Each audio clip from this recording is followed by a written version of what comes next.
foiled coup or power struggle, inside the alleged plot to kill Burkina Faso's leader and what it means for Africa.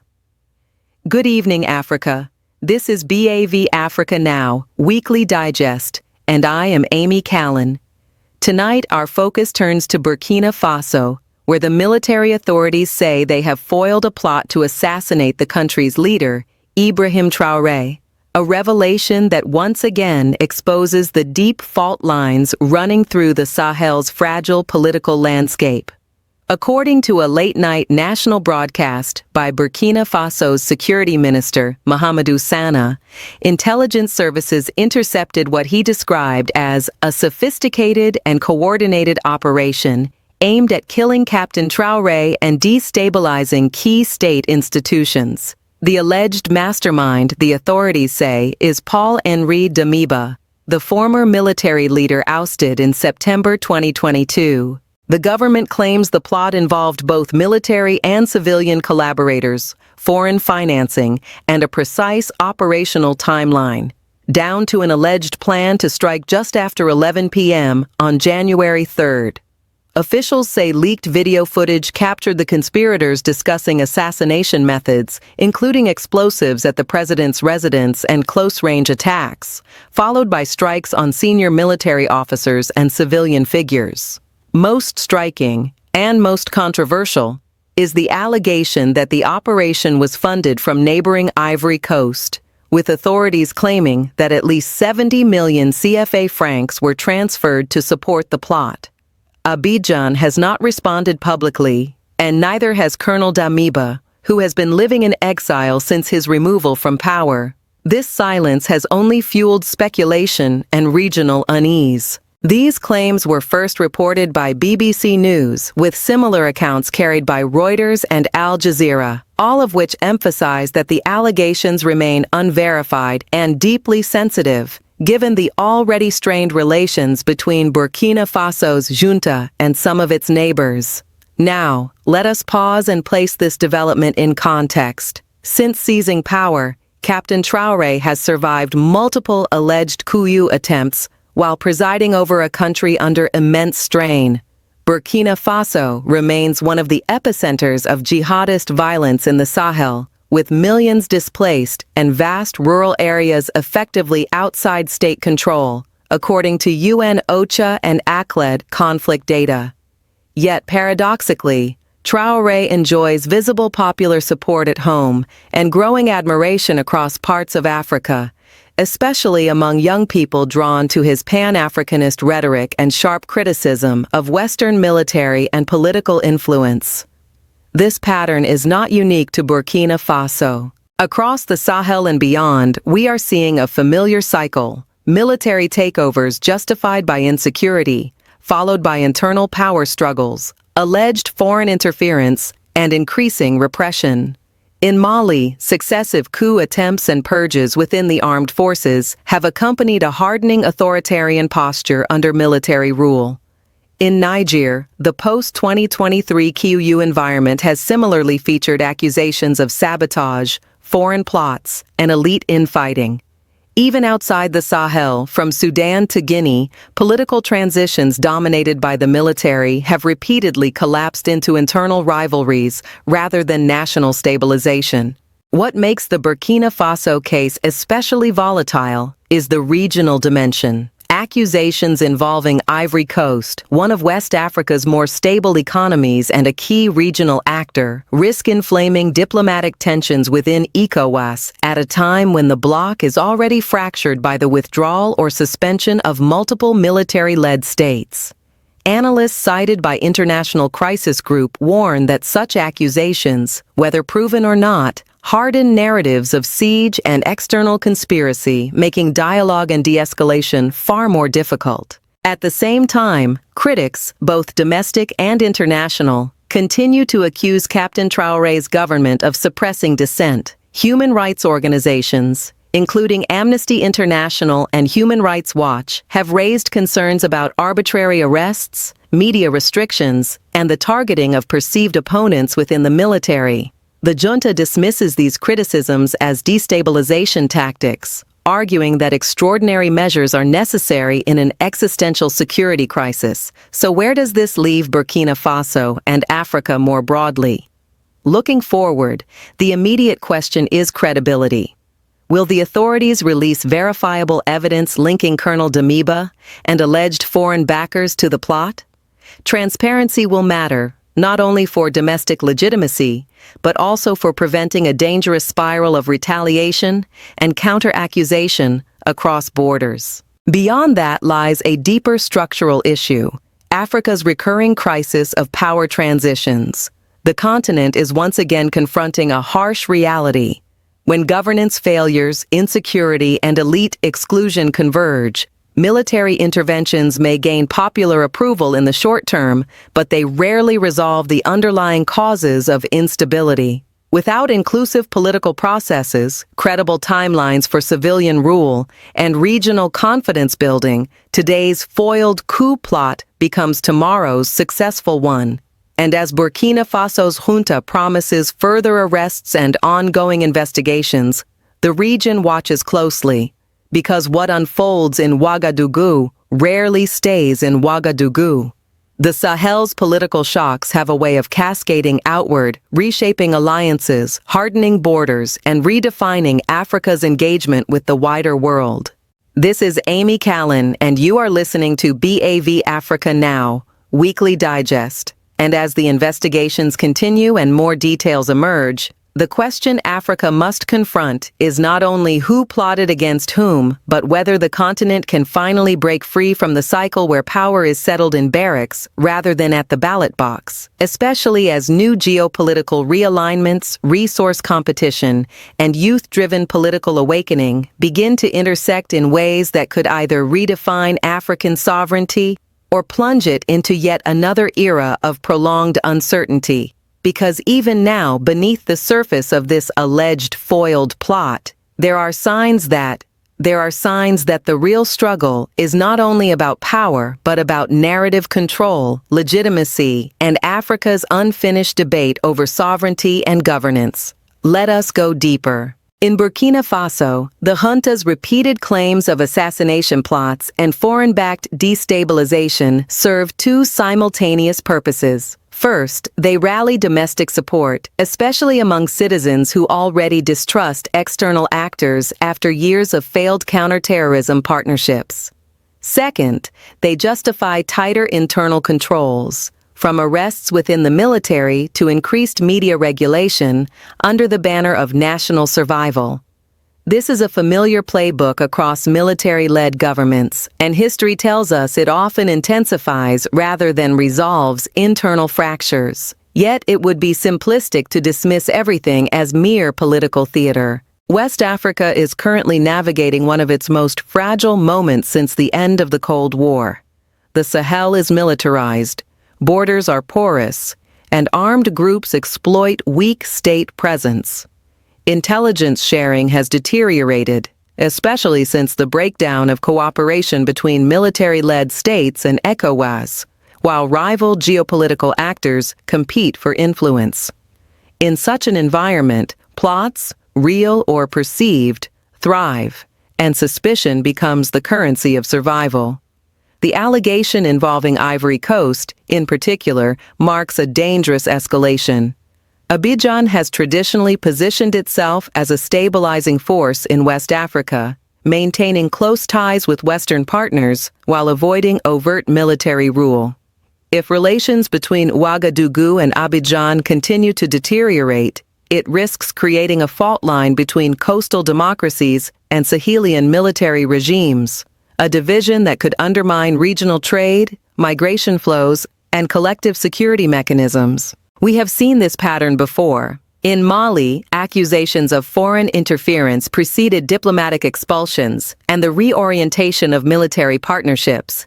In Niger, post-Coup tensions with neighbors have disrupted electricity supplies, trade routes, and humanitarian corridors. In Guinea, internal military rivalries have repeatedly surfaced despite promises of reform.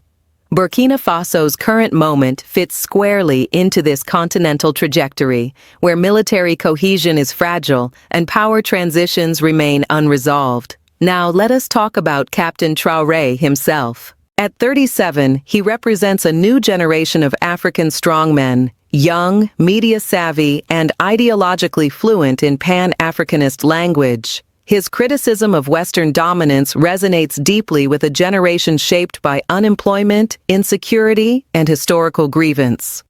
On social media, his image circulates far beyond Burkina Faso, often stripped of context and elevated as a symbol of resistance. This popularity, however, creates its own risks. When leaders become symbols rather than institutions, the state becomes vulnerable to personalization of power. Any perceived threat to the leader is framed as a threat to the nation, narrowing political space and making dissent synonymous with treason. This dynamic has played out repeatedly across Africa, from liberation-era leaders to modern military rulers, and it rarely ends well. Looking ahead, 3 critical fault lines will define Burkina Faso's trajectory. First, military unity. Repeated coup attempts, successful or foiled, signal unresolved divisions within the armed forces. Without professionalization and depoliticization, the military risks becoming both ruler and rival, a contradiction that erodes state authority from within. Second, regional isolation versus reintegration. If accusations against neighboring states harden into diplomatic standoffs, Burkina Faso could find itself increasingly isolated, economically and politically. Sanctions fatigue across the region does not mean immunity from consequences, especially for landlocked states dependent on regional corridors. Third, the civilian question. The longer military rule persists without a credible, transparent roadmap to civilian governance, the more likely public support will fracture. History shows that popular patience has limits, particularly when security conditions fail to improve and economic hardship deepens. International actors are watching carefully. Western governments, already recalibrating their Sahel strategies, are wary of endorsing unverified claims, while emerging partners frame the situation as an internal African matter. Meanwhile, humanitarian agencies warn that political instability further complicates aid delivery in a country where displacement continues to rise. And so, Africa finds itself at a crossroads yet again. Is this foiled assassination plot a genuine turning point that forces Burkina Faso toward institutional reform and regional dialogue? Or is it another chapter in a cycle where fear consolidates power, dissent retreats underground, and instability mutates rather than disappears? As investigations continue, arrests reportedly mount, and diplomatic silence lingers, one reality is already clear. Burkina Faso's crisis is no longer just national. It is regional, generational, and symbolic of Africa's broader struggle to reconcile sovereignty with accountability. As the Sahel stands on the edge of deeper polarization, the next question we must ask is whether Africa's young population, whose hopes fuel both protest and praise, will continue to place faith in military salvation, or whether a new model of leadership can still emerge from the shadows of coup, counter-coups, and unfinished revolutions, especially as whispers within the region suggest that the political tremors in Ouagadougou may only be the beginning of a wider recalibration that is still unfolding, and unfolding beneath these tremors is a deeper continental reckoning about power, borders, and who gets to define Africa's future. Because when you strip away the immediacy of an alleged assassination plot, what remains is a familiar African dilemma: states built on fragile institutions, armies asked to do politics, and societies forced to choose between insecurity and unaccountable order. Burkina Faso is not an outlier. It is a mirror. Across Sahel, military rulers insist that survival precedes democracy. In Mali, the junta argues that elections are meaningless without territorial control.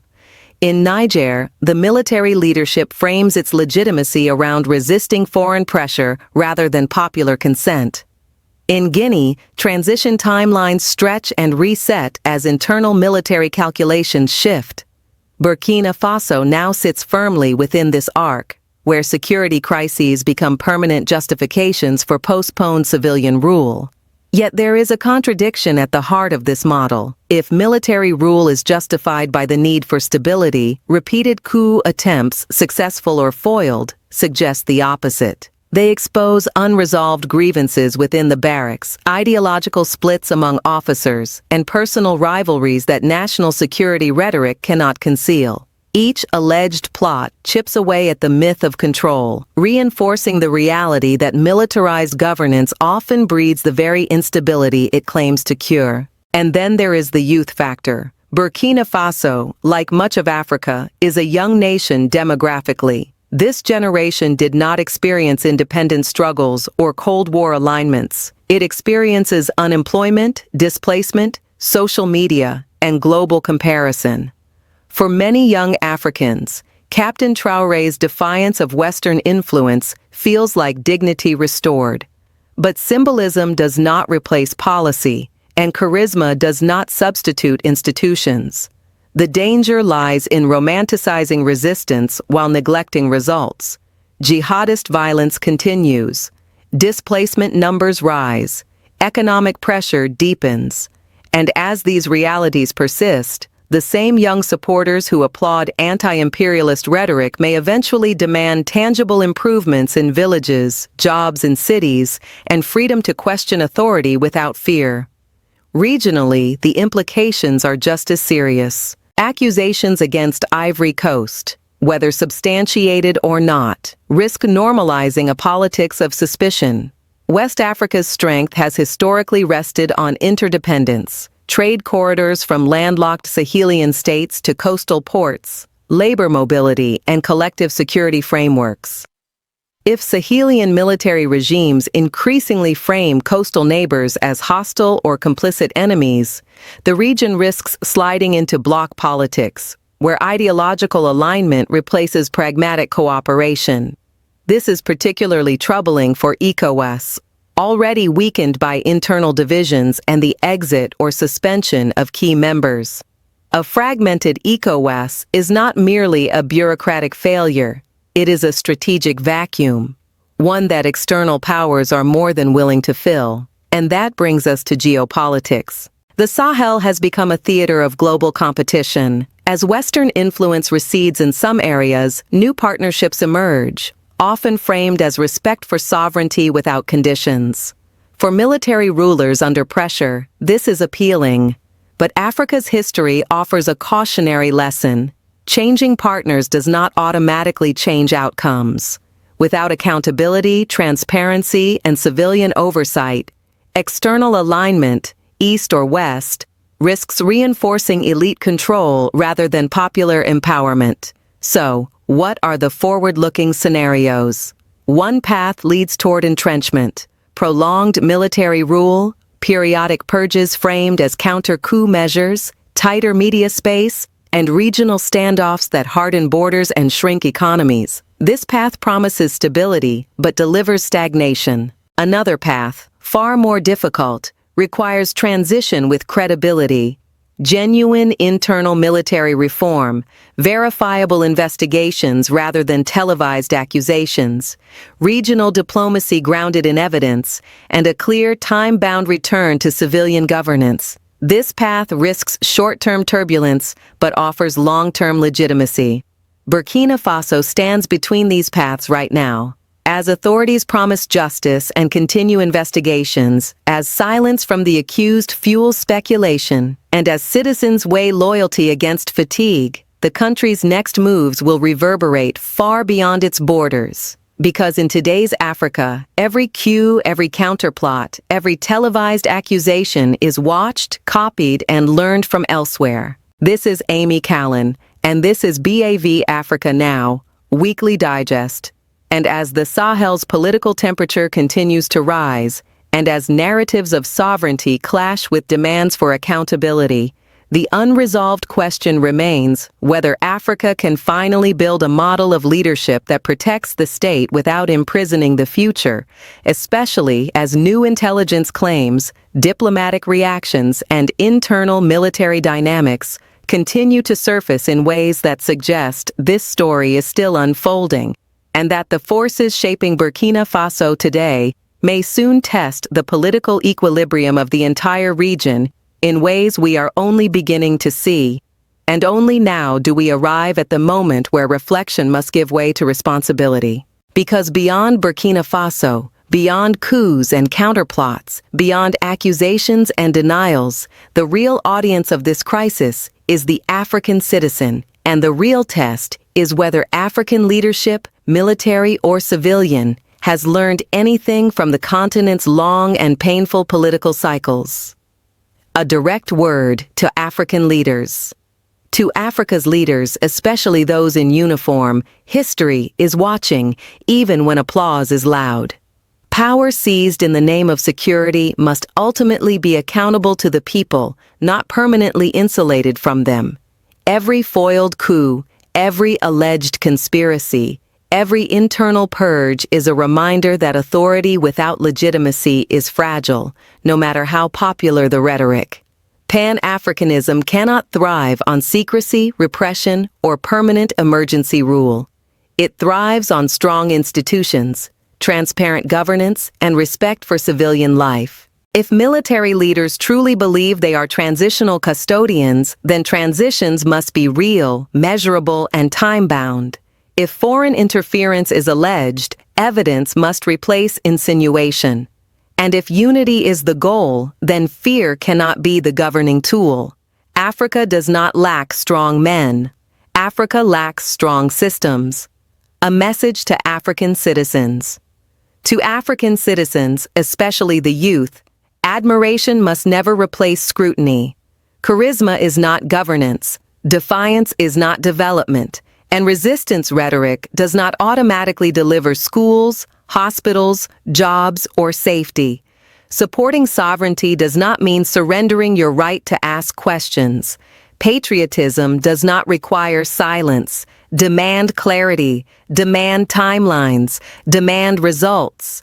And most importantly, do not outsource your future entirely to uniforms or personalities, no matter how compelling their message may sound in a moment of frustration. Africa's progress has never come from blind loyalty. It has come from engaged citizens who insist that power serves, not rules. Key takeaways from this week's story. Let us summarize the core messages of this unfolding crisis. The alleged foiled assassination plot in Burkina Faso highlights deep internal fractures within military-led governments, not just external threats. Repeated coup claims across the Sahel reveal a pattern where military rule struggles to stabilize itself even as it promises order. Accusations of foreign interference risk escalating regional tensions, weakening cooperation in West Africa at a critical moment. Popular support and Pan-Africanist symbolism, while powerful, cannot substitute for institutions, accountability, and civilian governance. Africa stands at a crossroads between entrenching militarized politics or pursuing difficult but necessary transitions toward legitimacy. And finally, the most important lesson of all, Africa's future will not be secured by coups, counter-coups, or conspiracy narratives, but by leadership that earns trust, citizens who demand accountability, and institutions that outlive individuals. As Africa confronts yet another moment of political uncertainty, the question is no longer whether coups will happen, but whether we are prepared to demand something better. Strong leaders must build strong institutions, and informed citizens must never surrender their voice. Thank you for watching The Bold African Voice. If you value fearless African analysis, like, share, subscribe, and stay bold.